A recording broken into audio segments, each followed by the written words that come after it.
flush them out. We don't play it with it. Welcome to the Hearts of Men podcast, a journey into the depths of men's hearts where courage meets vulnerability and wisdom embraces integrity.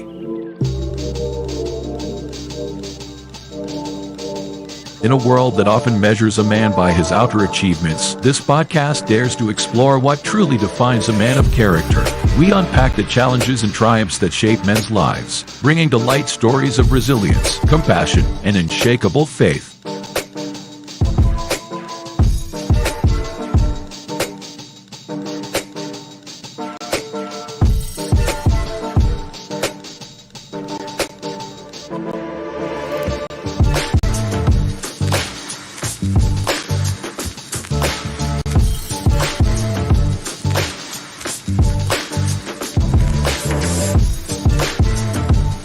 We believe that the heart of a man is a treasure trove of untold stories, powerful lessons, and profound wisdom. Through authentic dialogues and insightful discussions, we aim to unlock these treasures, one story at a time.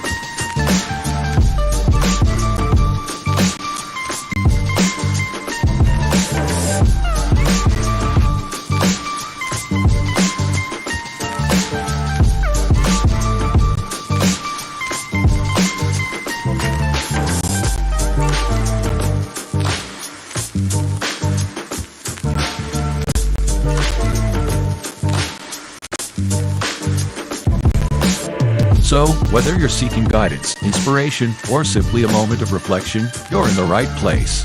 Get ready to be challenged, inspired, and transformed.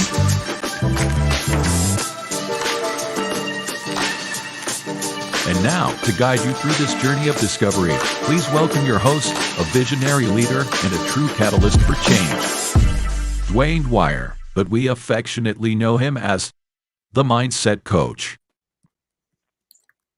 I felt like it was a comedy moment getting ready to happen. I'm like, gotcha.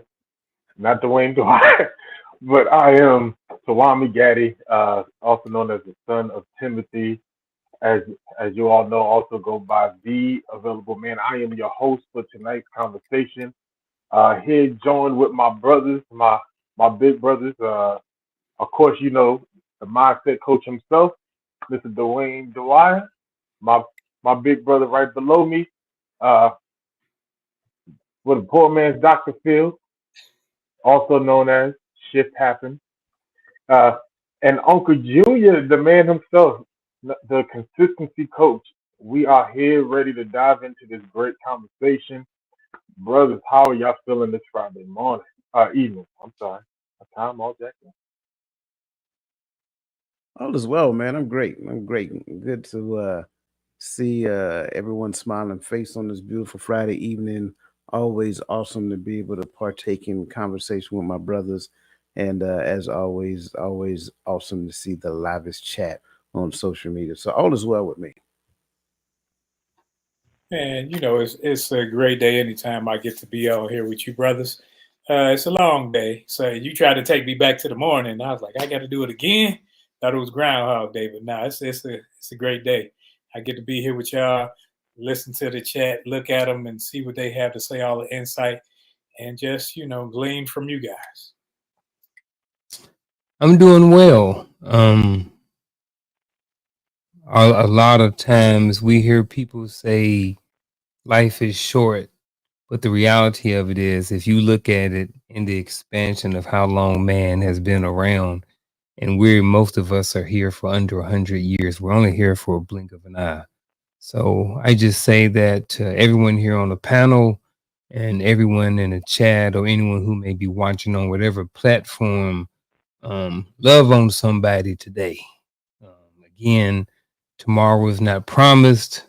And I know a lot of times we wake up and, you know, we get on our day, we go check our cell phone, we go for a run, we go to the bathroom, different things like that. So I would encourage you, whoever listening today, just check on somebody.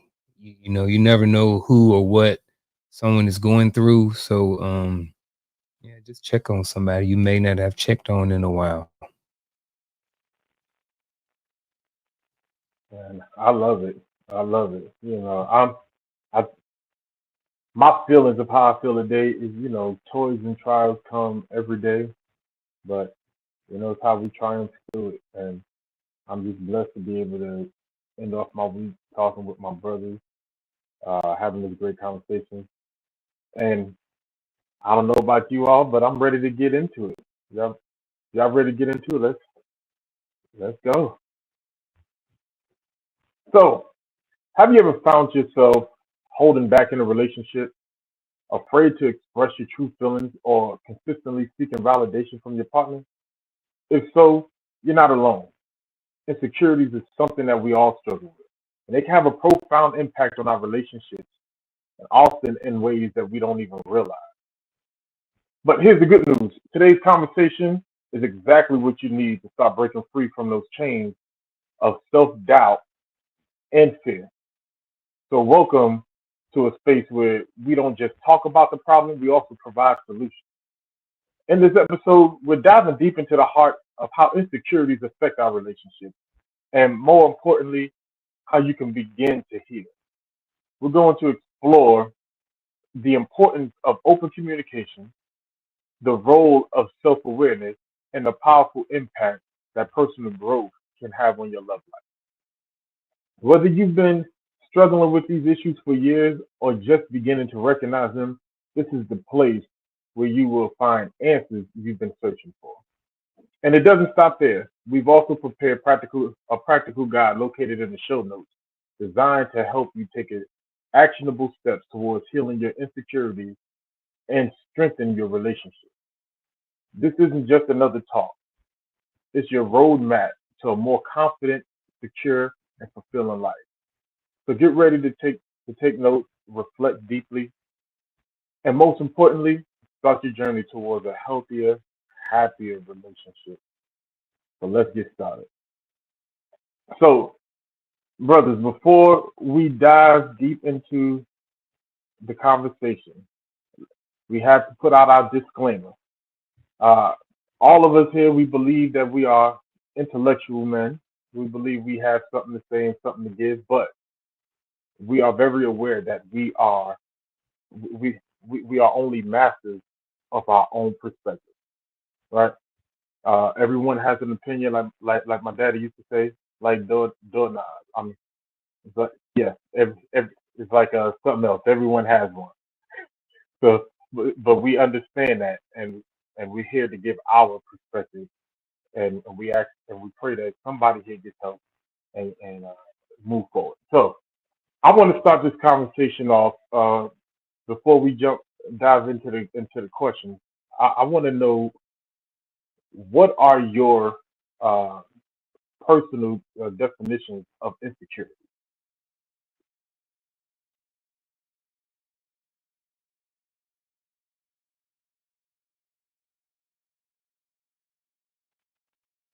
Anyone is fine.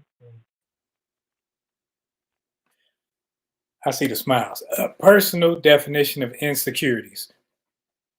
I think things that inwardly you don't want anyone else to know, things that you would like to be strong in, but you aren't so sure of yourself. You aren't too confident. And when it comes to insecurities, there are those things that are inherently you. It's not anyone else. No one can make you this. This is something that you need to work on. You need to gain some type of trust in so that you can feel like you can handle it. Because certain things we don't necessarily feel we can handle it on our own, or like we need something from the bottle. We need somebody to push us. We need encouragements and so forth because we aren't too sure or confident in an area. I think it's like a feeling of, notice I said feeling of inadequacy or a lack of confidence, to kind of, really short definitions. That's kind of what I'm gonna go with. I'm gonna keep it short and sweet for right now. I definitely agree with that. Confidence is the word that is consistent in these definitions. It is a lack of confidence in who I see myself as and what I see myself doing within the space or the environment that I find myself. It is a gap between my identity and the expression of that identity. So, because I don't have a clear identity of who I know, who I am, um, then what ends up happening, there's some gaps, there's some things about me that I'm not confident in. I am not confident in who I know myself to be. I am not confident in this particular role that I'm fulfilling. So the absence of that confidence based upon my identity creates insecurity in me. I am not secure, in who I know myself to be.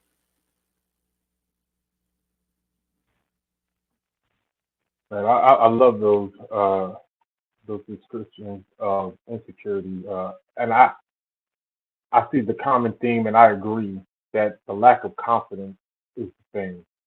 Um, I, I I like to look at it in my own way, like if I'm confident that I'm going to mess up a thing, and so it creates this this sense of I'm not good enough, or I need to get better, or I'm not handsome enough or talented enough, and so I shy away, or I'm waiting for something to propel me somewhere that I don't think I'm ready for. But if you put me there, I might jump and do the job. You know, and that's the when I look at insecurities. A lot of it leads into other conversations that we've had. Like imposter syndrome and stuff like that. I'm in the job and I'm doing it, but I'm just not confident that I have the full capability. Uh, would you agree with how I summed it up a little bit? Um, so Well, let's dive into this first topic then. Understanding the root of insecurity. I believe that we can we can come up with all kind of reasons why this happened or that happened, this going on, and we can start putting the blame game. But from your perspective, in what ways do early life experiences, such as childhood relationships with parents or significant events, uh, societal standards, and cultural expectations influence the insecurities we carry, particularly in the context of gender roles and relationships? Hmm. Gender roles and relations. I think when I was growing up, I was I was a good student, and my parents would put that pressure on my sister. And so her striving to try to be like or to try to emulate or whatever, when it came to the grades, when it came to scholastics, it put an insecurity that she wasn't enough, that what she knew wasn't enough. If she didn't get all A's, it's like, oh, well, roll this, that, and the other, because now you have a sense of, I have to be perfect. And if I'm not perfect at it, then there's an insecurity in me because now I got to overcompensate in areas. I got to do certain things and mask my frustrations and anxieties. And now it causes other problems, like you said, the imposter syndrome and so forth and so on, because you're trying to be something that you're not, something you're striving to be like someone else and not like yourself. It's a never ending story of, dang, I got to be better. I got to be better. And you're pushing yourself to be better because you don't think you're good enough, because other people have placed that burden on you with the expectations that they have from other people.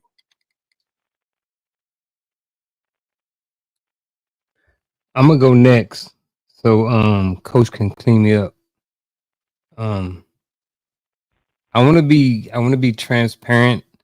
I want to talk about something, but I don't want it to come off as being perverted. I want it to come off as informative and an answer to this question. So when we're talking about life experiences, um, I have been in contact with a lot of men in my 48 years. And one of the things that I have, when I've gotten, really close to guys, or, we start having conversations. And one of the things that has came up, not a lot, but a few times, and I think it actually happens more than often, is something called eggplant envy. All right. So I use that word because I don't want to get Coach's channel broke down by using other words. So I'll just use eggplant, but I think we know what we're talking about. So back in the day, you know what I mean?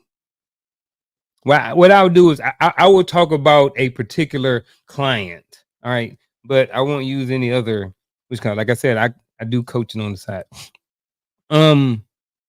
This client grew up, and when he grew up, he spent a lot of time watching porn, right?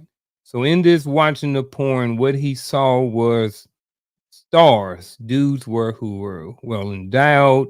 Dudes were doing and having their way with women, because he spent a lot of time watching these shows. Well, as he grew up and becoming an older man, he always felt insecure. And due to his insecurities, he's always felt like that there was never enough women that he could please. So to deal with the insecurities, his thought process was to spend a lot of time or be with a lot of women, right? That he's a black man. On top of that, another thing that is sometimes portrayed or often talked about in our culture is the fact that black men are very well endowed, or they have to be very well endowed in order to get certain types of women. So I think some of these things have breeded a certain level of insecurity in men, and that client in particular. But I also think it's something that goes on a little bit more in men, and men may just not talk about it. And I know I'm specifically targeting this to men, but this is just one area that I think that sometimes men go through and experience, and it's because of some of these experiences early on in life, and because of certain things that they see in the culture. So that's my 2 cents when it comes to how some of these insecurities can happen, and can be a part of people's lives. See what you did there. I feel like I just did I ran an in the park home run, and I had to slide in the home, and I'm safe. All right. No, you get. However, as I was listening, because I'm struggling with some things, um, because I think it's okay for me to have an expectation of my child to behave. I don't think that is an insecurity, nor do I think that is projecting um, things on my child. Now, if I fast forward and, I played football in high school and my child, is trying to figure out what they want to do in high school, and I'm pushing my child towards football, that would be more of an example of me projecting or really trying to live vicariously through my child. So I don't even think that's 100% in line either. I think when it comes down to early life experiences, let's look at childhood relationships. The first relationships that the child have is with the parent, i.e., specifically the mother, because the mother, believe it or not, is ultimately responsible for shaping that child's understanding of who the most high is in an early stage of their living. Not that the father is not a part of it or should not be a part of it, but the mother has more influence in the earlier years. But then, as that understanding comes along, there should be a progressive level of awareness that happens as well. So you understand who he is, the rewarder of good deeds or punisher of bad deeds. And then from there, you move forward to teaching them the law. And then from there, teaching them the necessity of Christ. Therefore, now they understand who they are in the Most High, understand that in their own self, in and within themselves, they are insufficient within themselves to complete the entire law. Therefore, the need for Christ becomes available for them at that point in understanding. and also the Holy Spirit. So now we should have within the scope of that level of development being taught in that facet a clear understanding. However, remove one parent from the scenario, now you start having insecurities. So that child now being raised up in the house to where the father is not available, that child is going to be insecure. I don't care what you do. I don't care how much you buy for that child. I don't care. Like my baby, that sounds really good. It really does sound good, but it takes both parents to help that child have a good idea of who they really are. That's it. I can't be mama. You can't be daddy. It's virtually impossible. So, especially when that child starts going to school and seeing other kids with both parents, things of that nature, that is a failed relationship in that child's life. And that child will have some type of backlash because of that. Especially if that child experienced both parents in the house at some particular point and they develop the relationship with the other one. Now, moving forward, you start looking at other events because you got to realize insecurity begot insecurity, right? So now that child having a little insecurity about their looks, about their height, about their weight, about their intelligences and all that other great stuff. And now you put them in the space of school. And y'all know kids ain't got no chill. So kids will say the first thing that come to their mind and could care less how you feel about it. That's why your mama fat. You know what I'm saying? All that great stuff. And at the end of the day, now that creates another level of insecurity in there because that might be true. And they see that. So, mom, you ain't got to come to you ain't got to get out the car. Just slow down about 5 and I dive in the window. You know what I'm saying? Don't slow. You know what I'm saying? So all of these things add up. And then when you start getting into the dating scene, oh, don't let Tyrone tell Tamika no, or Tamika tell Tyrone no. You know what I'm saying? That's where the letter, y'all remember what it was. Do you like me? Check yes, check no, check maybe.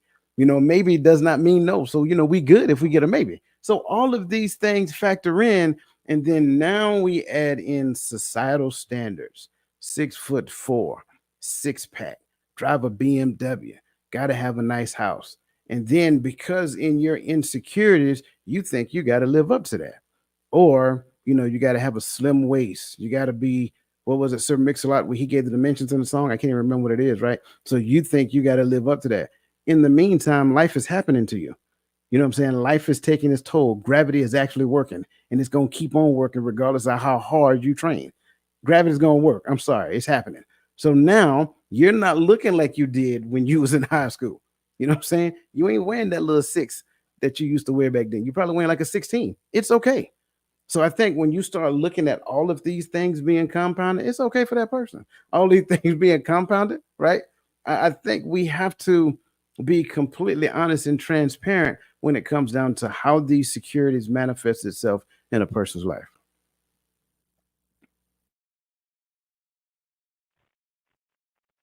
Man, I love it. Man, y'all said a lot. Y'all had me writing. Get my arthritis is starting to cramp now. So y'all said a lot of stuff. Unc started with exposure, right? And I think sometimes that's a conversation that's not much had. And so, do y'all believe that we we can be exposed to some things too early, or we expose our children to things, or is that more of a boundary thing? We don't have boundaries on our children anymore. I think we don't necessarily teach our children how to handle situations and how to handle things. We try to remove any type of pain and friction so they don't know how to deal with adversity. And when you don't know how to deal with adversity, when little Johnny said, you got a big old nose, now you want to change your nose. Now you see Michael Jackson, he went from the bell pepper and went to the little corn, piece of what's that, carrot or whatever. You can't, you got to allow your children to get beyond those things, because when adversity comes up against them, if you consistently save them from it, they don't build up, or they don't have a callous nature to where it's like, oh, they just talking. I'm beautiful as is. I don't have to have this. And that's why you see all these people on TV and the internet, you see them changing body parts. You see them doing all of this because they aren't happy with what they have initially. The Most High gave you a certain thing. If he wanted you to be a 2, when you doggone 32 years old, 35, 40, you would have been a 2. But you put 2 on top of that 2 and you're 22, and that's what you are. If you want to lose that, you can do some walking, you can do some things, but you still have to be happy internally before the external even matters. Because if the internal isn't satisfied with you, the external will never be satisfactory. Yeah, can you repeat the question again? I want to make sure I heard it accurately. And this is going based off of Unc's response about the client that was exposed to something that created an insecurity. And so when it comes to our childhood development, do you believe that either us or even us as parents, do we expose our children to too much, or do we not have enough boundaries on our kids that create exposure? Like, what is the issue there? I'm reluctant to say that we expose our kids to too much too fast because society does it for us. Given Garfield's example, I do not believe, nor do I hope no parent exposed their child to that hidden bag in the closet with the old VHS tapes and stuff like that. I hope no child exposed that to their child. I hope no parent exposed that to their child. However, just being in the company of other kids around their age, talking about certain things, so forth and so on, those things expose it to the child. So I think in the space of it, what we should have exposed to the child is the ability to make accurate decisions in the environment that they find themselves in. So if you find yourselves in an environment that is talking about those things, having those conversations are not healthy for you because it's going to create a burning sensation inside you. And now, because you're thinking about that thing, you guys remember when we was in school, we came up with the acronym for Adidas, right? So that being said, because all day long I think about it, then that's the thing that you're going to end up doing. So if we don't teach them that at an early age, then society would teach them just the contrary.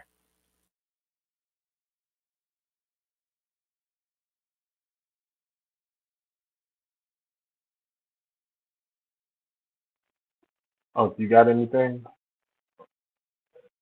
And I'm I'm with you. Actually, both of y'all on this one, because I don't think that it's an exposure thing from the parent, because a lot of times we say that, oh, y'all allowed your kids to view this, or you allowed your kids to view this. A lot of times, in the parent uh space, the things that they see are more innocent. At least we try to be. I would assume that most parents are trying to expose your children at a young age to more innocent things. But the reality is that we're not around our children all the time, and some things are going to come up. And I said the first time I saw anything of that type, it wasn't at home. It was on my way to school. There was a store, and they dumped all these old magazines out the back, and one of the bags ripped. We saw it. We grabbed some of them. We put it in our book bag, and we ran to school. And we was like, "Oh, you look what I got!" Ha ha, showing other kids, you know, and and and that was in middle school. But I definitely do agree. It's how we teach our children to handle things that they may or may not be exposed to. Um, and even then, I think some people would say you draw a fine line of exposing them to things, trying to protect them from things that they may not be exposed to. But I believe we have to teach our children how to be critical thinkers. Um, so I like that. Um, and Coach and Roland, y'all talked about rearing our children and directing our children, and I just want to make sure I understand, 'cause when I'm listening to both of you, I get the idea that there's a fine line between instructing our children and projecting into our children, and in Roland's case, pushing them to be something that's not them, that don't fit their personality. Is, is that correct? I don't want to assume. I wouldn't necessarily say pushing them, because I think you should uh, push your children. You should expose your children to different things so that they can see where their passions may lie. But I think what we do as parents is, like me, I'm a baseball, like baseball is my love. So all these kids want to play basketball and football. So I can say, no, y'all gonna get out here and play this, that, and the other, play baseball, because it was a passion of mine. But if I just expose them to it, if I just show them a little something and then they see my passion, they may gravitate towards it. But when it comes to, we're looking at insecurities here. So if I'm pushing a child into something, I always think that it's the mother's job to train the child up to be a good person, to be a good follower of the Most High. It's the father's job to show them how to be a man, or if it's a girl, how to look, what to look for in a man. See, that's my job. So it's a dual role that what we play, but we have to make sure that we don't minimize how they see things. We have to water, they may see it this way, and simply because we were raised a certain way and we see it that way, and you know how we can be sometimes. But you have to also allow that child to look at things through their lens, and also be able to make conscious decisions about where they're trying to go, about what they're looking at, so that now we can have a dialogue about it. And when you have dialogue, it becomes a conversation that both of us can grow from.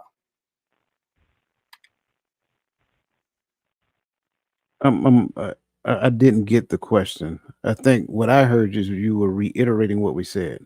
What was the question, though?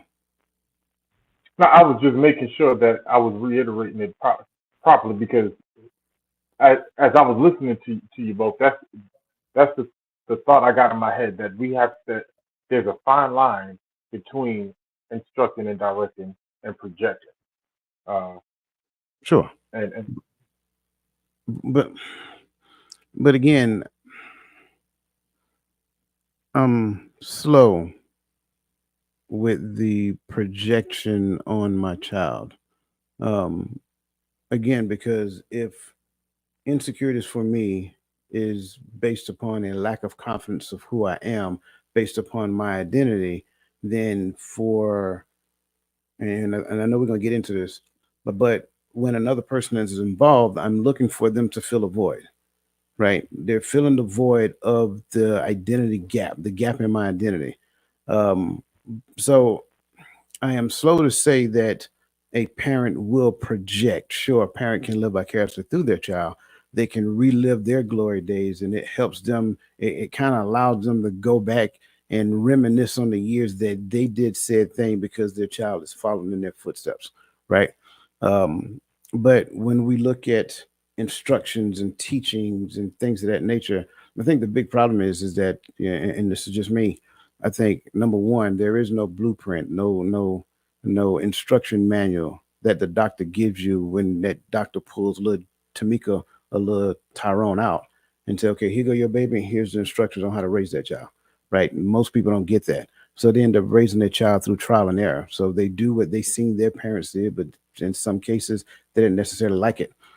So they changed the things that they didn't like. They kept the things that they did like. So I don't think it's a lot of teaching that goes on in the home, if I'm being completely transparent. It's a lot of responsibility per se. But again, having my child looking at reality TV is not responsible. Having my child watch these rap videos is not responsible, because of the insecurities that's within them. They're now going to try to be what they see on TV, especially if, and I'm speaking for myself, right? Because I remember back in the days, I used to watch MTV raps every day, right? And so a lot of times they will watch these things over and over and over and over and over again. And unfortunately, what you'll have in this day and age, if we did it, you must understand that today they're doing it 100-fold, because now you have the ability to watch streaming TV. So you didn't get a chance to see your favorite show. Great. Now you get to watch it whenever you want to watch it, because you can stream it and binge the entire series in one day. So what you end up having is media and social media doing a lot of teaching and instructing to children, and parents is just providing food and shelter.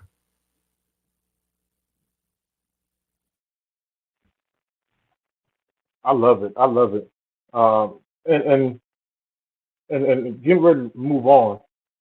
But for me, I think when we deal with our children, we have to make sure that we understand there's a difference between building false confidence and building insecurity. Uh, so I think we have to be careful with how we handle our children's life experiences, uh, how we handle their successes and their failures. Not even their failures, but their attempts.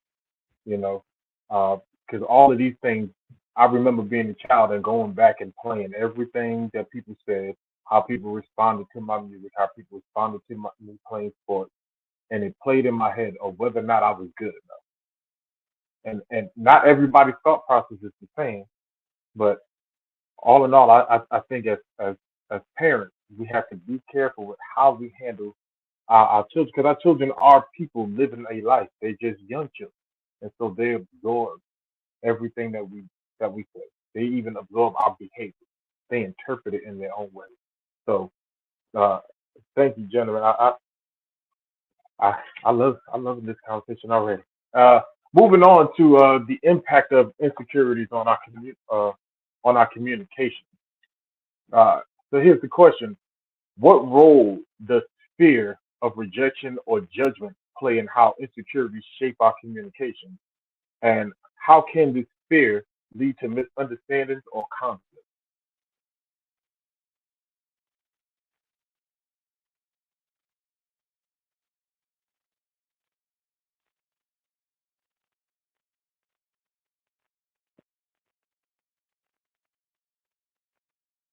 I don't know if mine was out of order. No, you asking these grad school questions, so I want to just step out there. But what role does fear? I think insecurities are almost wholly based on fear. So and it's something that you have to face. It's something that if you want to continue being insecure and say a thing, continue to run away from it. So when we're talking community, when we're talking relationships, when we're talking uh, relationships with individuals, period, if you're insecure in an area, what you'll do is you will, because it's a fear, you will have triggers. So if someone says something similar to it, you will react in a negative way. And it can hinder your relationship because you don't want to talk about it because it's a fear and something that you don't want to deal with. So you will buck up to it and become recluse and run from the conversation of said thing instead of actually dealing with it.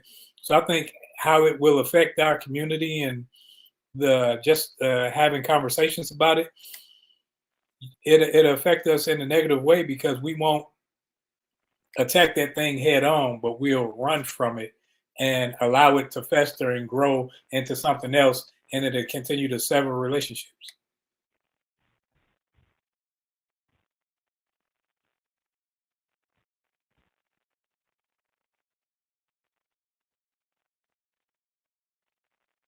Get it. Say the question again, bro. All right. On in the context of the importance of insecurities on our communication, the question was, what role does fear of rejection or judgment play, and how insecurities shape our communication? Um, so I kind of talked about this earlier. Um, fear of rejection, fear of success, fear of failure, all that other stuff. Like the of part matters not. The only part that matters is the fear. And so what ends up happening is because we have a fear of rejection or whatever that looks like, when it comes down to communicating, it's one of two things that ends up happening. we will speak to a person in such a degree to where we end up assuming like a people pleasing role because we don't want to be rejected. We want to say everything that kind of, sits within the good graces of that person. And then, really, a lot of times, what we end up doing is we are afraid that that person will see the authentic person who we really are. Then the other side to it is that we don't necessarily want them to see our insecurities. But then the other side of that, it's almost like, and I hate to use this analogy, but it's almost like a dog being territorial. You will become extremely territorial about your insecurities and you will fight a person if they start to discover them.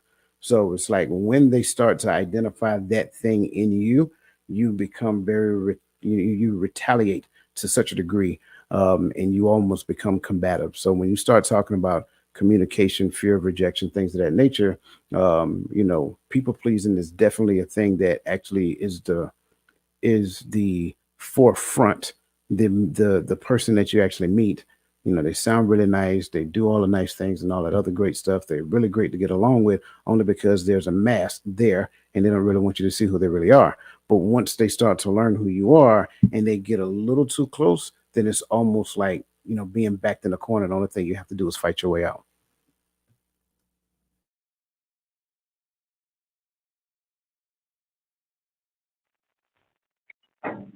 Hmm. I like that. I like that. Oh, uh, question was, what role does fear of rejection or judgment play, and how insecurities shape our communication?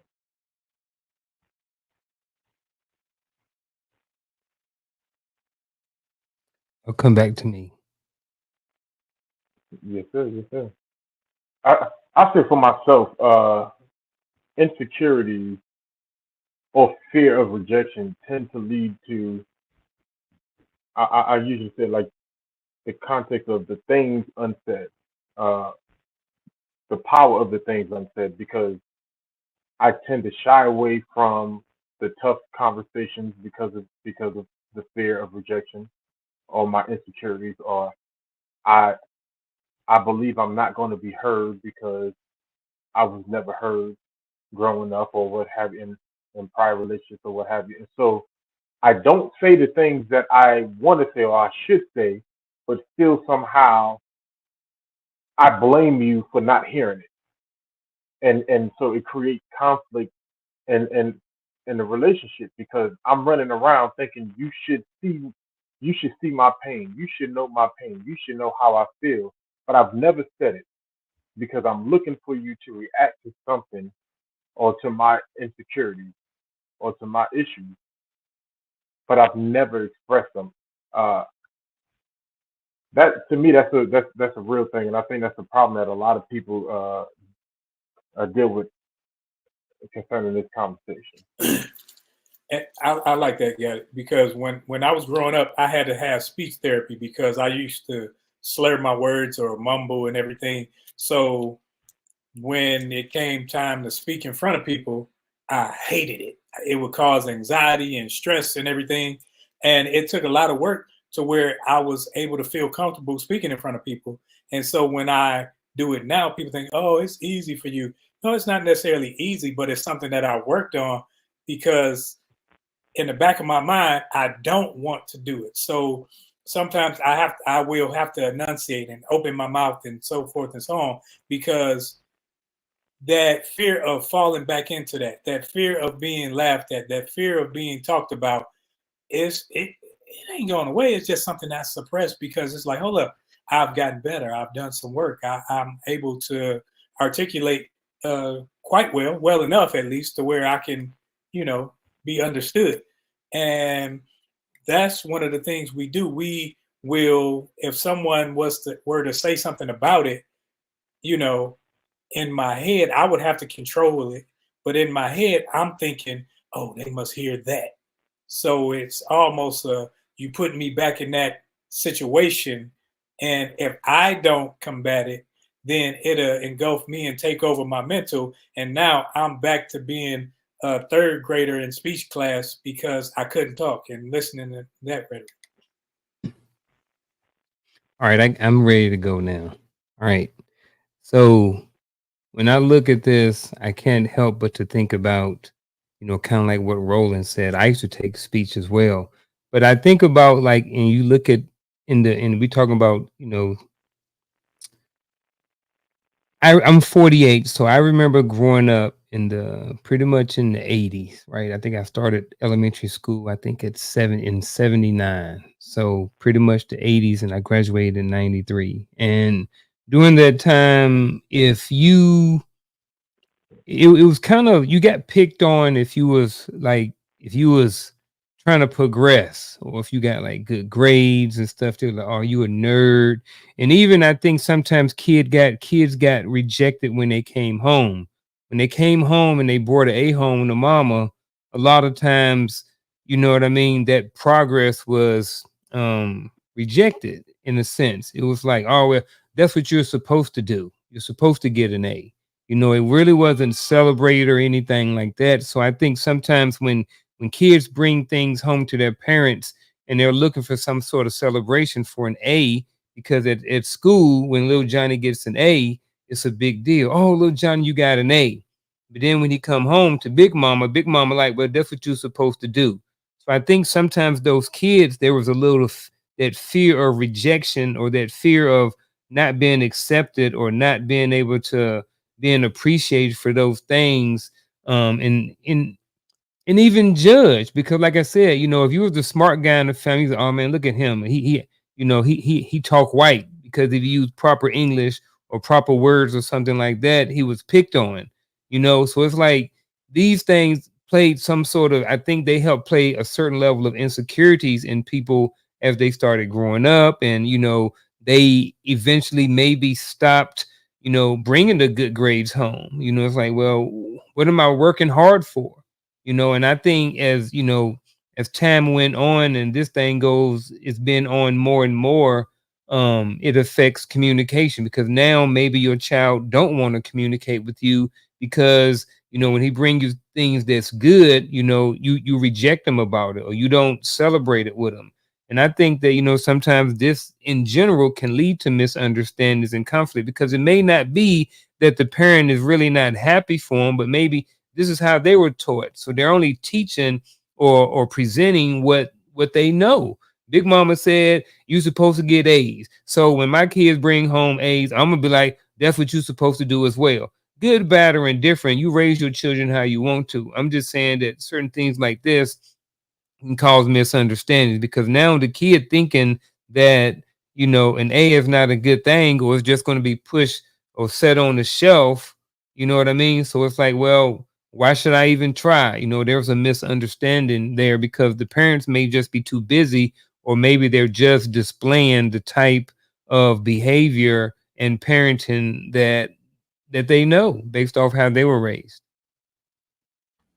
So where you ended up is kind of like where I was going to go. A lot of this is taught in the home.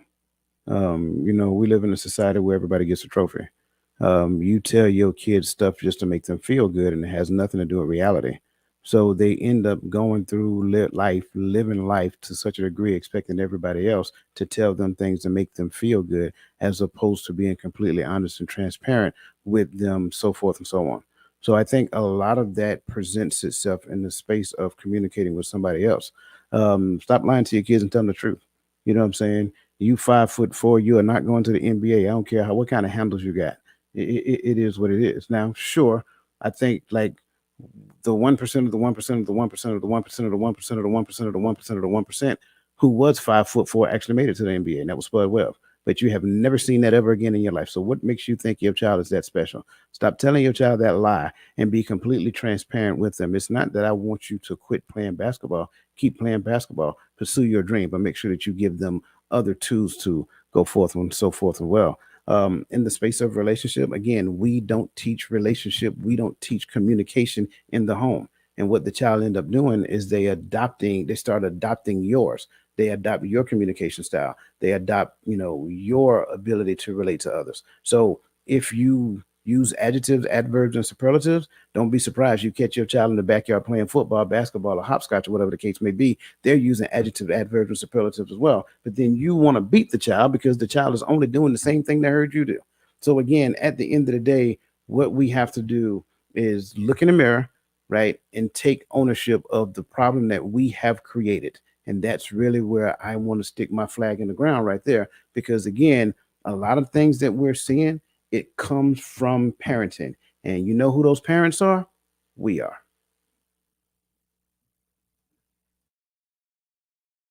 And the reality is that creates a toxic response to communication because as a child, a part of my communication is my behavior. You see me using the same language you use.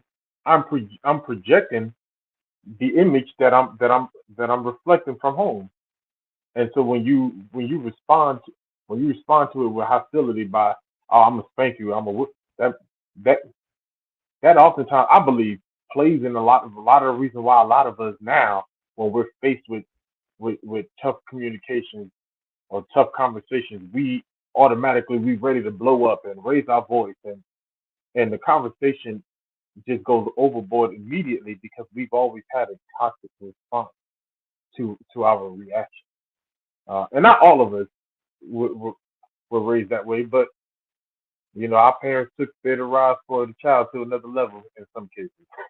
Uh, and and so for me, that we gotta be careful. So I do like I like that. We definitely gotta be careful with how we how we treat the way our children react. And I think some of that is understanding because I know Roland always says sometimes, uh, if I tell you I'm a poppy, I'm a poppy because I'm not gonna make a promise you I ain't gonna keep. But on the same token, you hear him say, I don't like spanking my kids over everything. And I think that comes with understanding. Sometimes we have to understand why our children are doing what they're doing. They are reacting in some cases to what they see or what they've been taught. And so how we handle that is very important to how they will handle and their reaction and make them afraid sometimes to even react truly how they want to react to things or say what they want to say because they're afraid of retaliation. And I think that leads us right into what we're talking about. So uh, I appreciate it. Can we bring up Miss Verlene's question real quick?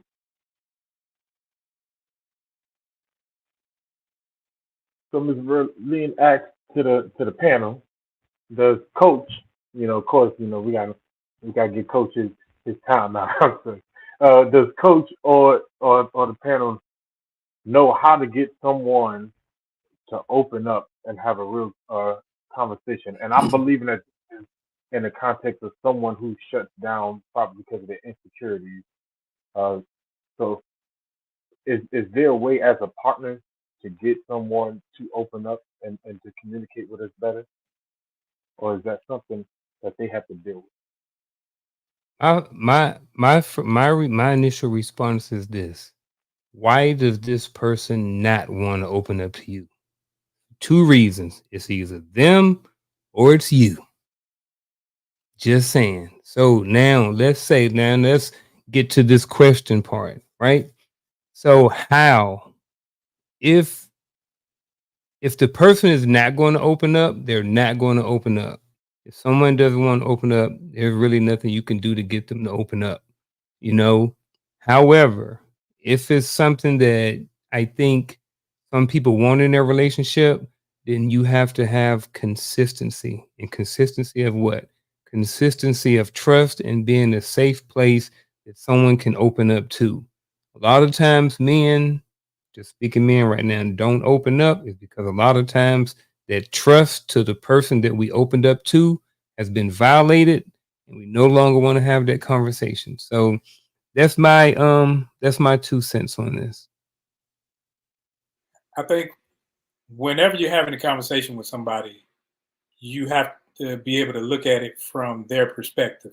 And most men I know don't like to be talked at. So once the conversation goes here and it's getting all emotional, he's kind of pulling back because he no longer wants to talk. They no longer want to talk. But if it's a conversation that's important to you, I think that instead of being emotional, there should be a time frame set to where we can actually dialogue about it, not argue, not fuss, not get up and down and pointing and what you did and accusatory and things of that nature. But it should be a time frame to where, hey, this is important to me and I want to talk about it. But if you come at a person combatively, most of the time that person's not going to want to talk. And if that person's just running from the conversation, it may be a hurt that they are too fearful of damaging them, or they aren't ready to deal with it. It's a twofold scenario that may have to be dealt with a third party. My initial response to this question is yes, I do. That's the question. It's too many unknowns given this question. I'm not trying to be funny. There's too many unknowns. Do I know how to do it? Absolutely. But it requires me to have a better understanding of the situation and the two people that I am talking with. There are several techniques that I use. When I'm dealing one on one with a person, I'll be completely transparent with you. I probably don't want you to open up. That's the other side to it as well. Maybe I need you to be quiet because if you say one more thing, how Garfield did a couple of weeks ago. You come in here with that emotional response, get your lips slapped off like Daffy Duck, right? But listen, all jokes aside, right? You have to understand that in the space of relationship, this is how we relate to one another. If your version is childish to where you feel like you need to shut down, then that's you. And a person who is secure in themselves, they will let you have that. They're not going to chase you and beg you to talk. That's the other side to it as well. Why do I need to chase somebody and say, please talk to me? Please. Like you hear the sounds? Like, what's wrong? What's wrong? I'm not going to do that. At the end of the day, if we're in this thing together, grow up. Let's have an adult conversation or not. But I tell you what, we ain't moving forward until we have this conversation. We can have it now. We can have it 30 minutes from now. We can have it an hour from now. Choice is yours. I think too many times what we do is we get so bombarded with like what I tend to call commercialized advice, right? And the commercialized advice would say, oh, well, you need to do this. Oh, well, you need to do that. I'm not doing that. I'm sorry. I'm a grown man, dog. I'm not doing all that. I'm not treating no adult like no child just to get them to open up. And at the end of the day, every relationship that you're in it by your own free will. So either you make the adult decision or not. It's that simple. Do you value how you feel about the situation more than you value the other person that you have now decided to shut down from? If that's the case, how self-centered is that? Like it's a lot of different things, a lot of different ways I can approach this conversation, but it requires me to know a lot more. So the answer to this question is yes, but it all depends upon the situation. I like that. I like that. And I would say if we're in this relationship and we can't get our partners to open up and express themselves, I would just simply say it's probably time to get a third party, mediator or counseling, depending on the type of relationship we're in. But sometimes that third party makes the other person feel heard, and sometimes that's all you need. Sometimes when it comes to insecurity, is feel like there's someone in the room that will hear you, so you can express yourself. That's my take. Uh, It's called moving stonewalling. on. That's what it's called. It's called stonewalling. It is one of the Yeah. things that to where if it exists, it's a prediction of divorce. Like if you have stonewalling happening in a marriage, you can almost start calculating the time that somebody's about to go file some paperwork. Mm, yeah. I agree. I agree. Yes, sir. Yeah. If all hearts and minds is clear right there, let's move to projection and self sabotage in relationships. So, question: how does projection work in relationships, and why do individuals often project their insecurities onto their partners rather than addressing them internally?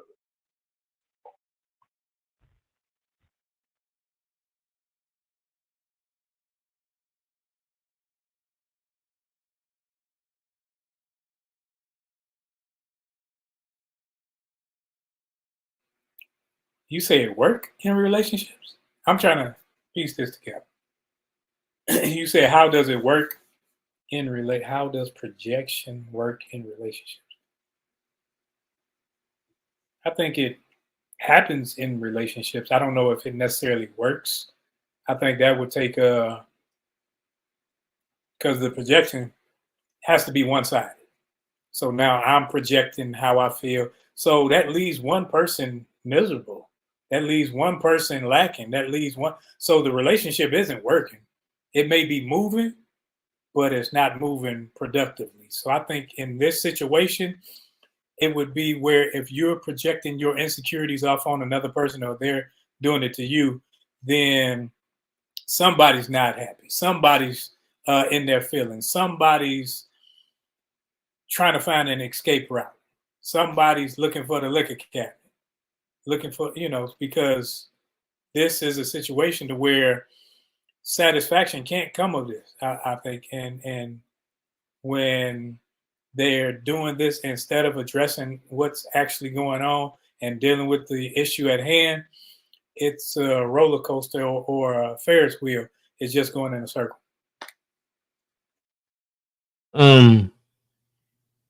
So I'm going to use, if I may, can I use the word operate instead of work? Would that be a similar term?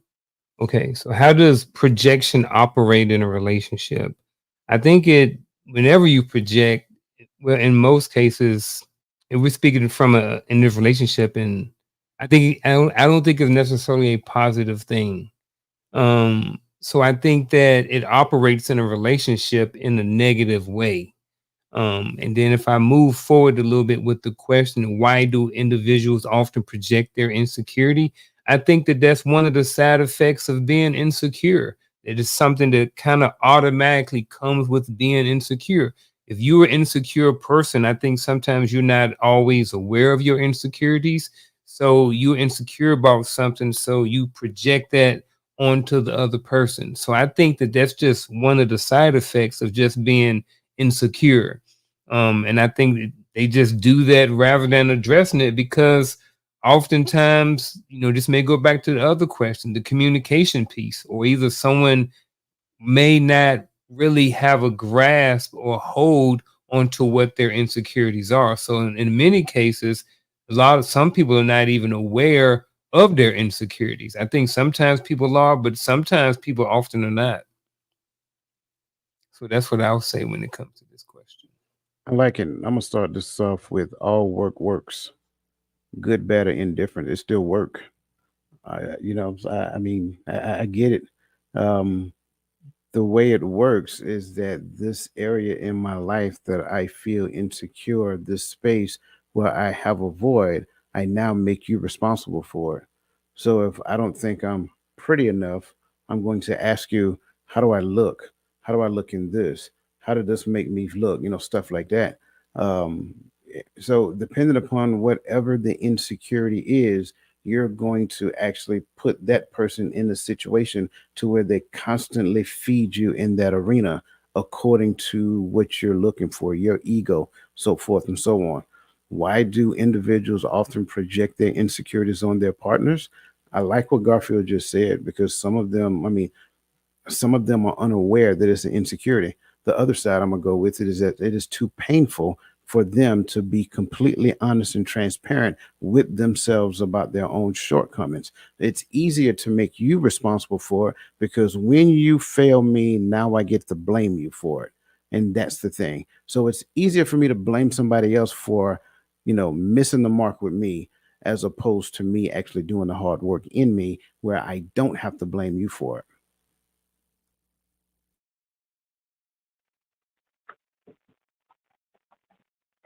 I love it. I see on thinking. Yeah, because I I'm trying to think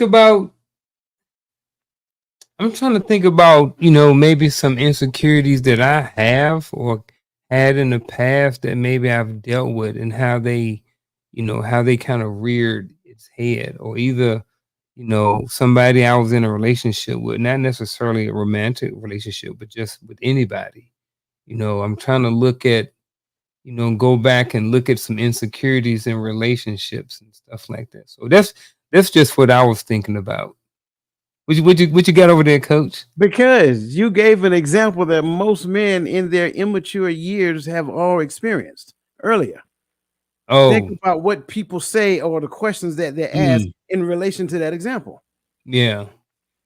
And if you listen to a man or anybody talk, they will tell you things that either they are or were insecure about.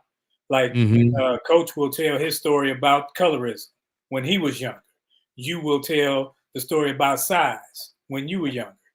I will say about the speech, Gaddy and the singing and everything. So if you listen to a person, sometimes they tell you the thing that they have received healing from because they recognize it now as a source of strength because I got beyond that. So now when they speak to you about certain things, it's like, okay, I can show you how to get above these things because I got past this. This was holding me down, like that's holding you down. It's what's happening is it's going in one ear and out the other, and you're not really paying attention to the signs of what I'm telling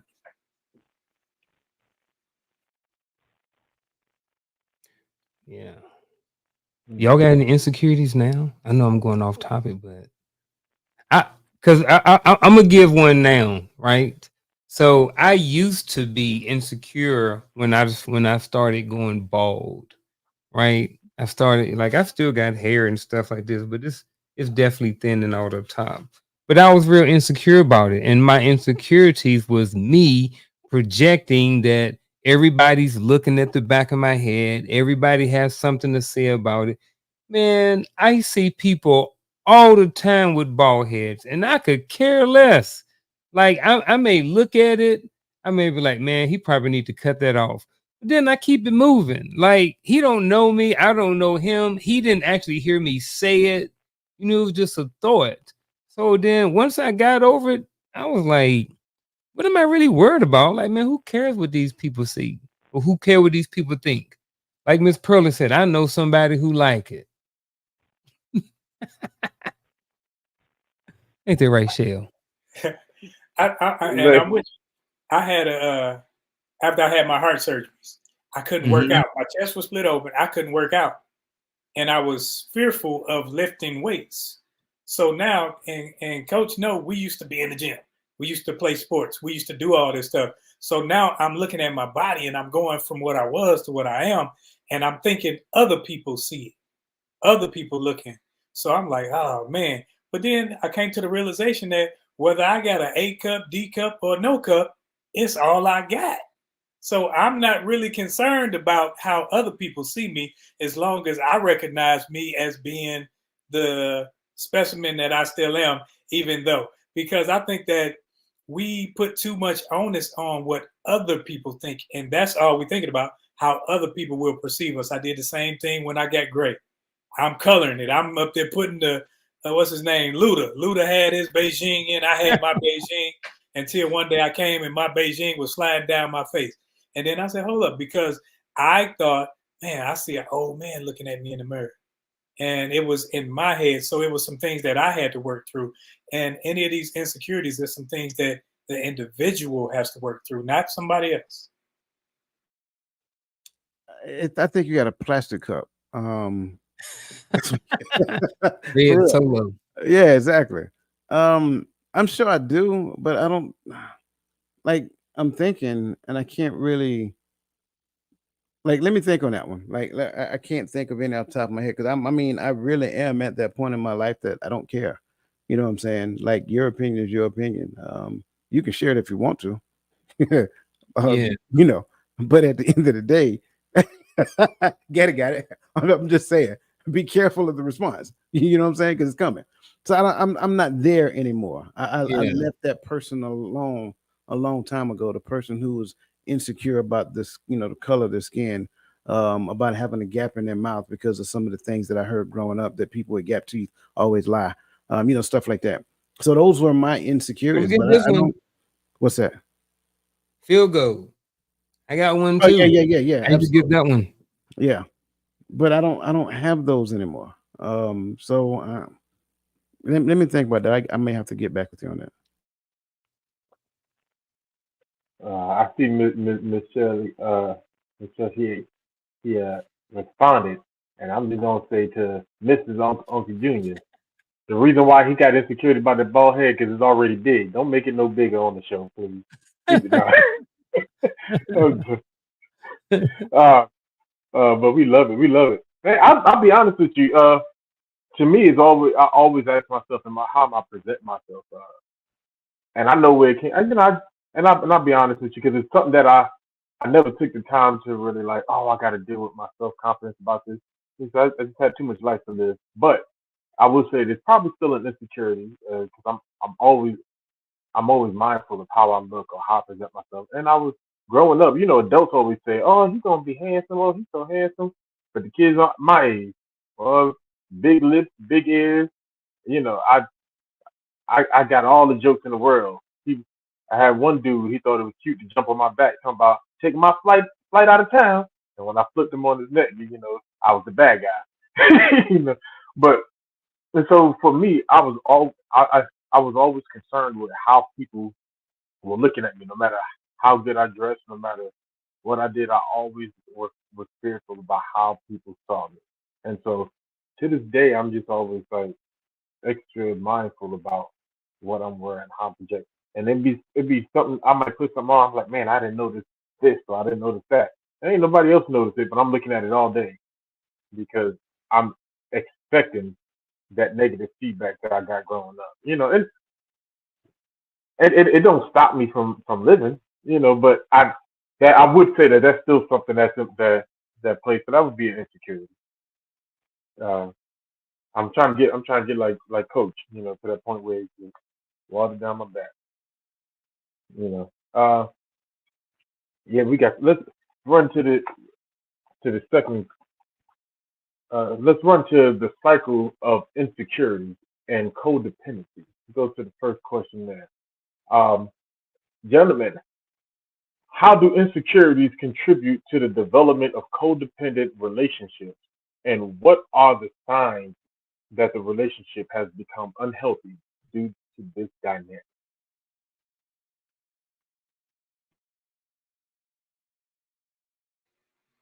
Y'all can't just keep sitting back. Make me the scapegoat. Ah, ooh, codependent relationships. I think that it is easy to learn to manipulate people when you understand that they have these issues, they have these insecurities. Because now, as long as I feed you something to cater towards that, or make you think that nobody else gonna want you because of said thing, it's easy to make it to where I can manipulate the whole situation, whole relationship, because I'm gonna pour onto you, fire onto your insecurities. I'm not gonna help them, because if I help them, it exposes me. It makes it to where you won't need me. But if I'm your source of validation and I'm your source of encouragement, I'm also that source that keeps you in that mindset to where you are insecure about said thing, because now you need me. So I think these type of relationships, that's what a toxic relationship is. It's one where the person isn't trying to help you, but they're helping you stay hindered in yourself so that you won't go get to a point to where you can do it on your own, or you don't need me, but you can only get as far as I allow you, because I'm holding the puppet strings and I'm a master manipulator in that fold. So I'm controlling the relationship by using you against you.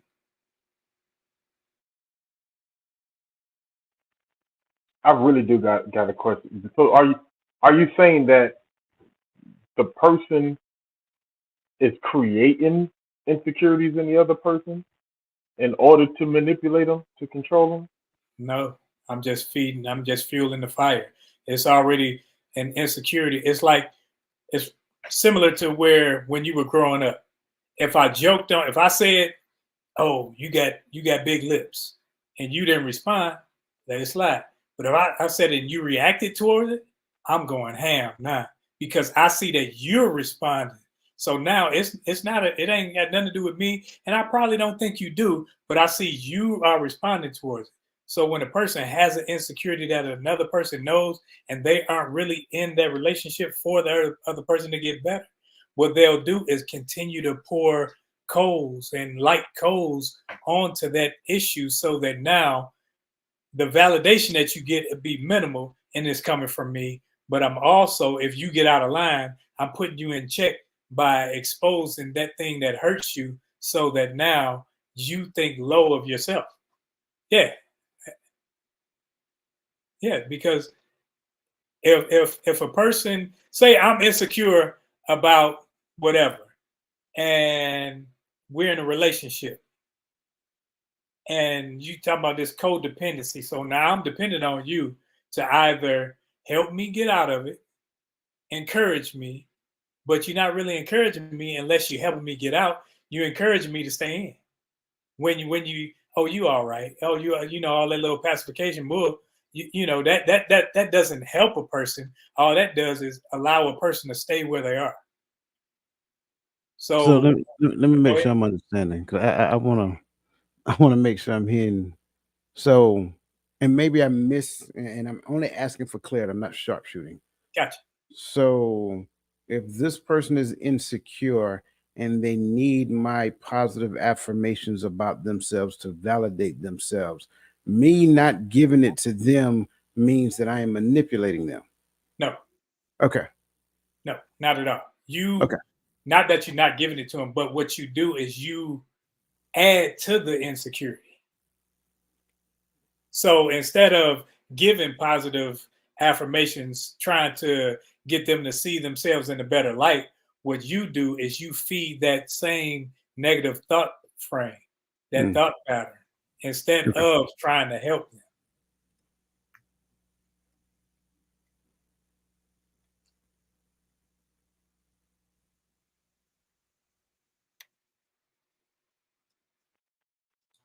I'm still thinking on it, you know,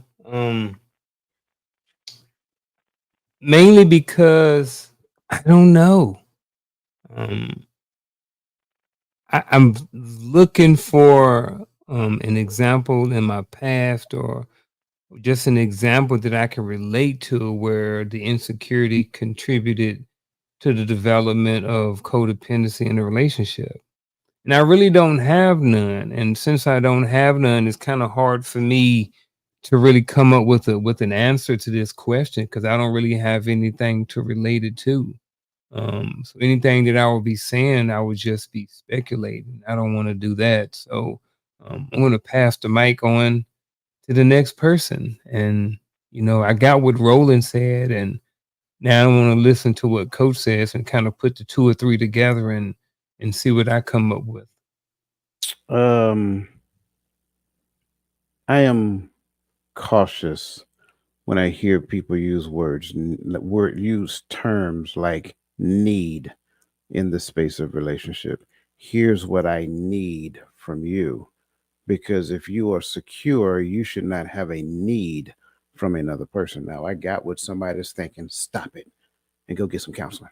Um, but here's what I need from you, right? And a lot of times it's pretty much you feeding their ego, making them feel better about themselves if you actually fulfill the thing that they're saying that they quote unquote need.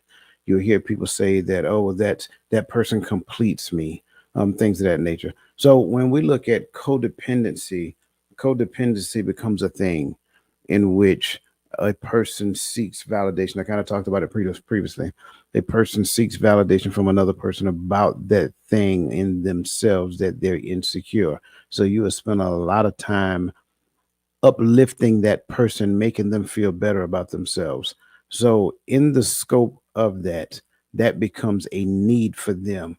And then, if you fall short, that becomes a problem. Like I literally talked to a friend of mine not too long ago, and they was a little disappointed because they didn't get anything for their birthday. Okay, fair enough. That's you. Um, but I'm not that person that I need or require anything for my birthday. I appreciate everything that people do for my birthday if they do anything. If they think enough about my old dusty behind and say, hey, I just want to send you a text and say happy birthday. Or I get a card in the mail, or somebody pass speed by, slow down, put the car in park, keep the engine running, run up to the step and drop the present off and jump back in the car and roll out, screeching tires. I appreciate that. But it should never be to a point to where I need a thing from you. And so now, once me, this person right here, once I have tied the ratchet strap of my emotions to you, how I feel about myself, now I am dependent upon you, and you will spend the rest of our relationship feeding my ego until death do us part. And the sign that it has become unhealthy because it is now a norm. The norm makes it unhealthy. It becomes an expectation. So now it becomes a thing on the other side. And this is why I had to ask the question, Roland, because I wanted to understand what you were saying. Now it becomes a thing of manipulation because once you fail, you're the demon seed from hell, and they will treat you like that from sun up to sundown, and they will manipulate you and make you feel bad until you realize that you were in error. And now, oh, I'm sorry, baby, I'm sorry, darling, let me stroke your ego a little bit, I'm gonna go in here and cook, I'm gonna do all these things because it is an unhealthy facet of the normalcy in our relationship now. And codependency, see, people think it's just, oh, we're codependent. No, it's an unhealthy thing. It's not a healthy relationship. It means that I sacrifice my happiness, I sacrifice my wants, my needs, my desires to please you, to make sure you're happy. And well, as long as she's happy, happy wife, happy life, all that other craziness, instead of saying, oh, you should be happy without me. I should be happy without you. So when we come together as friends, you should be happy for my success. And I should be happy for your success. I shouldn't have to see you lower than me to so that we can feel like we're in a good relationship. I should always be willing to lift you up no matter what. But what happens is if I'm not happy, or hey, I ain't happy, I ain't thinking about him. Or uh, let's see how we can make him happy. Let's see what we can do for this person. You find that a lot in churches where it's pastor's birthday, it's pastor's anniversary. Like what? Yeah, your light's about to get cut off. Your kids need shoes, but yet you're still sacrificing for a person to so that you can look good in their eyes, but yet you're crumbling inside and out.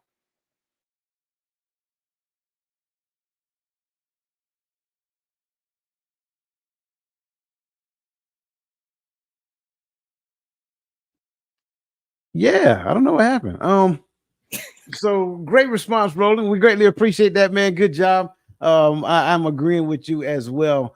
And Garfield, I think just kind of want to see if you were ready to respond. Jump on this right here. No, man, I still don't have nothing, man. Everything, came together a little bit more, but I don't think I can add anything else to the question, anything more than what you guys already said. So I'll just be in the chamber waiting for the next one. Okay, very well. For the sake of time to that question, Ms. Verlene McCoy, the answer is yes, absolutely. You will bend to that person will, and in event, hey man, how you doing? In event that, like I said before, if you do not do what they want, you just became the demon scene from hell, and you will feel how they feel for the next couple of days until you get it right. So with that being said, my time is over. I will pass it back over to our brother Gaddy and let him continue with the awesome job that he's doing. Thank you very much. I apologize. I don't know what just happened. Gremlins, man, gremlins. It happened. Hey, oh man, but that I'm loving this conversation, and I hate that time is getting away. I started off nervous, but I'm like I'm ready for more. I like this one. But we're gonna move on to healing insecurities for a healthier relationship. So the question is, how important is open communication with a partner in the process of healing insecurities? And what are some effective ways to foster a safe environment for these conversations?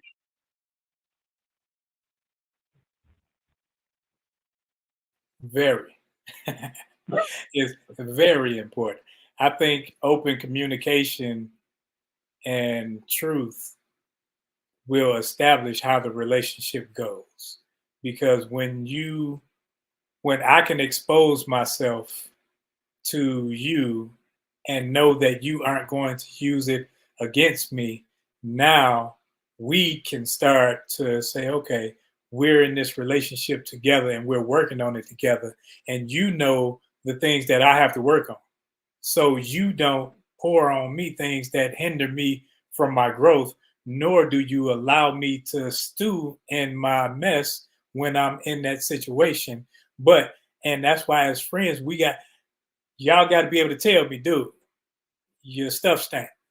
Get up, move forward, and without me being offended because you are showing me how I'm acting at the moment. I got to be receptive to that. And that's what friends are. Friends communicate openly, honestly, and can say things to one another without offense because it's not about offense. What it's about is bettering the relationship. Because if I'm down, then the group is down, and so forth and so on. I like it. Like I said, the commercialized um folk will have you to believe certain things, and those certain things are not conducive for the healthy progression of this particular process.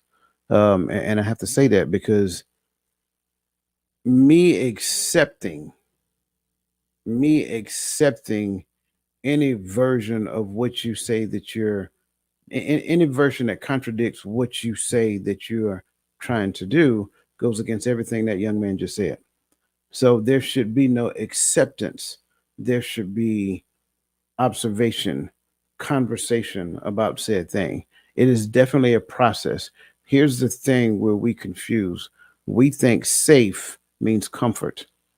No, safe should be for the environment. That's why the word safe is in around the environment, not for you. It's two totally different things. A lot of people want safety for themselves, but that equates to their comfort zone. So they will tell you that I'm gonna do this at my speed. Not if we're in a relationship, you're not.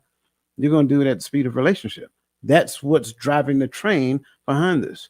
Well, I'll do it when I get ready to. No, sorry. You'll do it at the speed of relationship. Same thing with me. If relationship is requiring me to do a thing, then that's the thing that I do. Not when I get good and ready, because now what I'm doing is I'm taking advantage of you. I am using your patience to my leisure. So again, when we look at open communication, it is very important not just for the person who is actually going through this change, but the person who is actually with with that person that's going through the change. So what does that mean? That means that you have to be a objective observer of reality. I have to be able to look at you and see what you're doing and see that thing if it contradicts what you say you want to do. You have to be able to articulate to me how you're feeling in this process so I can not accept it, but recognize it so that I can be an observer for you. Hey, look, you're showing how you're feeling at this particular point in time. Not that how you're feeling is bad, but once it starts coming out, that's the part that makes it bad. You see what I'm saying? This is where projection starts happening. Like, I get it. This is uncomfortable. But when you start slamming things and throwing things around, and because this don't make no sense, and we ain't fixing to do that. You know what I'm saying? Again, the environment must be safe. So that's the key. So now when those behaviors show up, I have to be honest. I have to be transparent about what I observe. And if you do not have the intestinal fortitude, or you feel like you got to walk on eggshell to articulate what you observe in reality, you also need to grow in the space of this environment, because you also have some things within you that you need to work on. Listen, I keep saying a lot of times in the space of relationship, we're in an environment to where if a person actually be honest with what they see, you run the risk of hurting somebody's feelings. I don't necessarily have a relationship with your feelings for everything. You see what I'm saying? And I think too many times we fear honesty because of that. If that's the space that we're in, then we have a larger problem that needs to be addressed because I can't help you if I fear talking to you.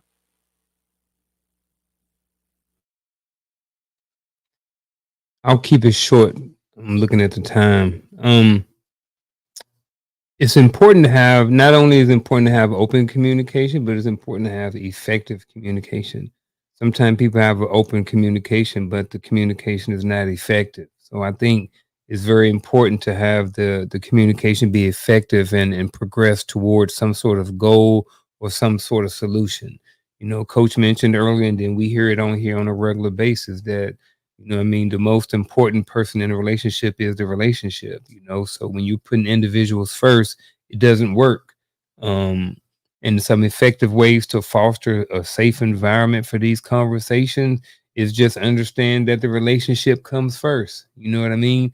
Um, your feelings may get hurt sometime. That's okay. It's just a feeling. It too shall pass.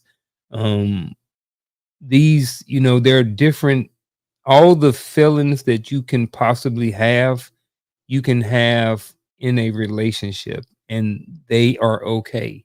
I had a conversation with my wife earlier, and I told her that, you know, I lost my dad in 2018, and I told her that there's been times where I got mad at him, and I told her that that's okay. It's just a feeling. It's how I feel in the moment. You know what I mean? That's going to pass. I'm mad because sometimes I don't have anybody to or I can't call them. And it's frustrating sometimes, when you want to make a phone call and you can't, so um it just is what it is. But like I said, I think to sum it up, I think it's okay not only to have open communication, but have the communication be effective. And an effective way to foster a safe environment is that when you're having these conversations, make sure that the relationship is the number one priority while you're having the conversation. I love it, and for me, it's simple, especially after everything that's been said. Uh, Communication, and that's a two way mic, right? It's speaking to it both ways, so both parties are involved in this thing called communication. And we always talk about the person with the insecurities expressing themselves properly, and being direct, and and it's all true. But I'm also going to say on the other side, because some of us don't know how to handle other people's insecurities when they're being expressed properly. So I would say we have to be mindful as well of how we react to the other person expressing uh, their insecurities, because that reaction is also a part of their healing process. Because the moment we begin to weaponize the insecurities, or the moment we begin to pretty much shut it down as if, but that ain't me. I don't do that. So get over it, kind of attitude. You halt their process of healing. And so I think just as important as the open communication from the side of the insecure is also important on the other side. Because the moment's going to come when you need that person to be able to receive what you have for them to say. Uh, so that's my add on onto that part of the conversation. Listen, we have come up on our hour. This is a great conversation. I'm loving it. Like I said, I want to continue it. It's good, and the chat you on fire like always. We appreciate you. But we have come to what we call our bittersweet moment. Uh, Time for our final thought.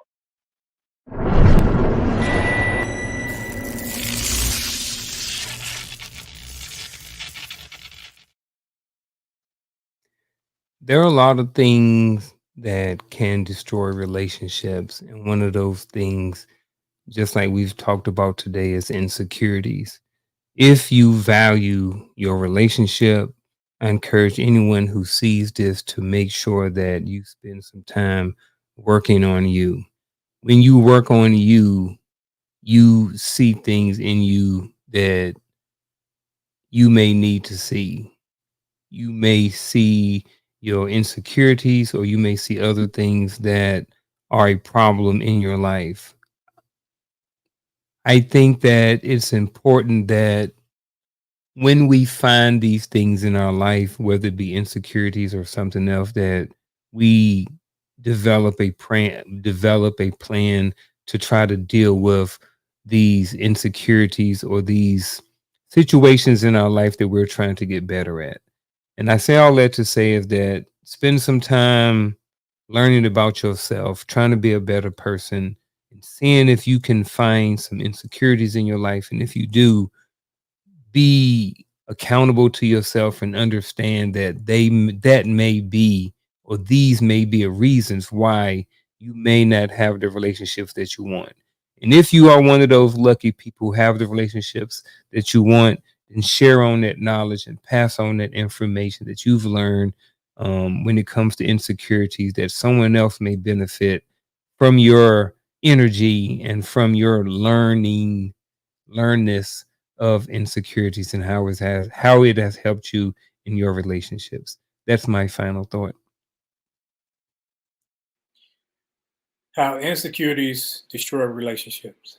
I think when we look at relationships, relationships are two or more. We talk about people here trying to be connected, trying to establish connection and maintain connection. And then when you add in insecurities, insecurities tear apart at the fabric of at least one of those individuals that's trying to be connected. So if you're trying to be connected over here and you have an insecurity over here, you won't expose that. You won't allow that to be healed so that you can be connected, because you have to hide it. You have to make sure you're not trying to expose it. So you're trying to hold on to it so it doesn't allow the relationship to connect. It doesn't allow the two or more people to connect and grow together because you're still holding on to these things. And when you don't have that connection, you can have a relationship, but it won't be as fruitful as it could be if you were to expose it, if you were to try to work on yourself and become healed from said thing instead of hiding it. So when we're talking about insecurities destroying relationships, you can see it daily because we poke at it, we pick at it, we talk about it instead of working at it. And instead of poking, picking, pride that said thing, let's work on those things that we know hinder us so that we can become better. So those things no longer hold us behind or hold us to the wayside to where we can't move forward together because I'm exposing it because I want help with it. That's all I got.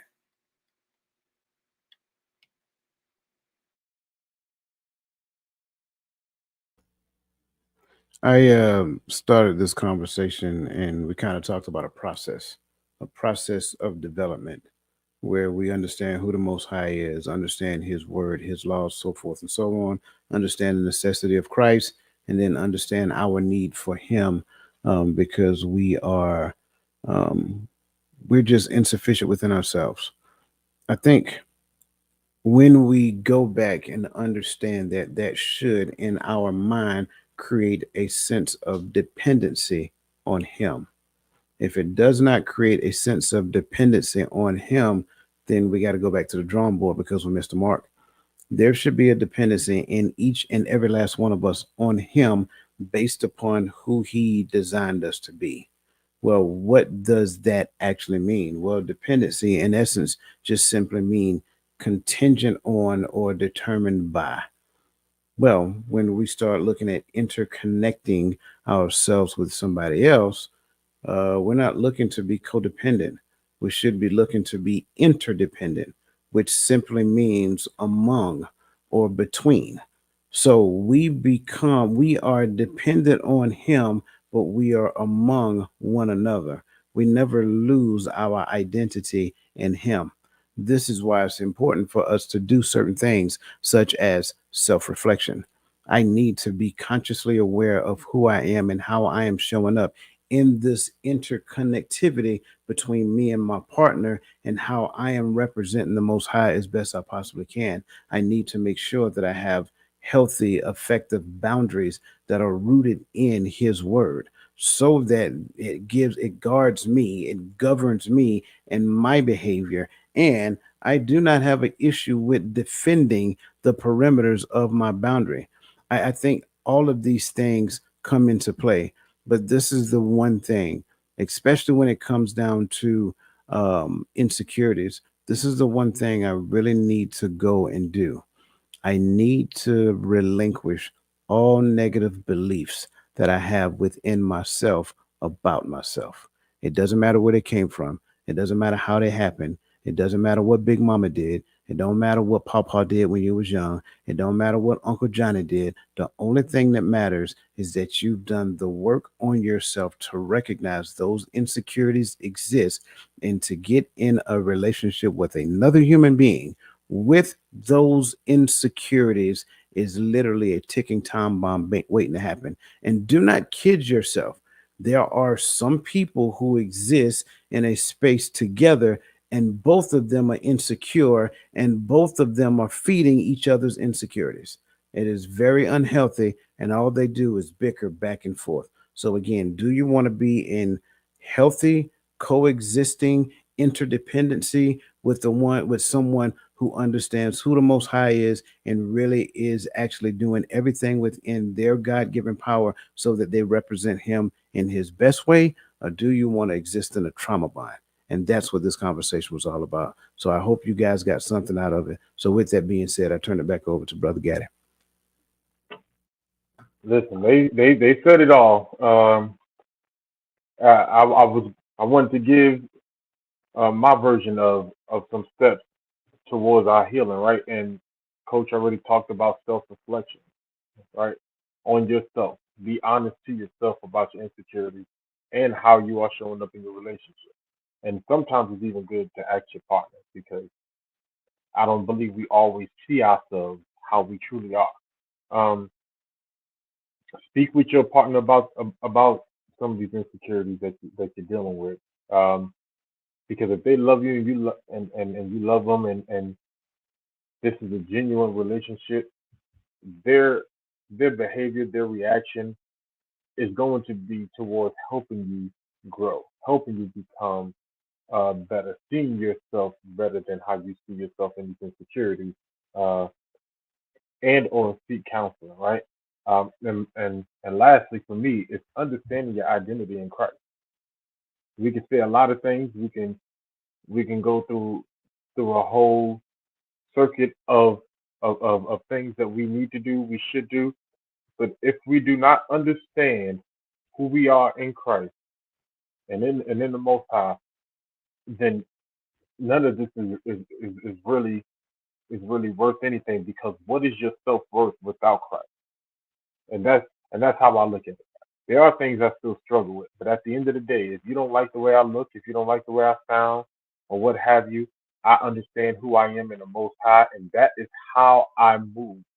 And and that comes with knowing what His Word is, spending time and study with Him. If you can't spend time with the Most High, I don't think you are able to really spend quality time with anyone, because you haven't really found true love, because you haven't fallen in love with love itself, and that's the Father. So I, I I'll stop there, uh, and I'll just say, man, I greatly appreciate everyone. Coach, I appreciate you for this opportunity, for letting me come on here and mess up a little bit, uh, but grow and learn, and for my brothers holding me up, man. Y'all, whatever anybody else got to say, y'all is y'all that made this a success. So thank y'all.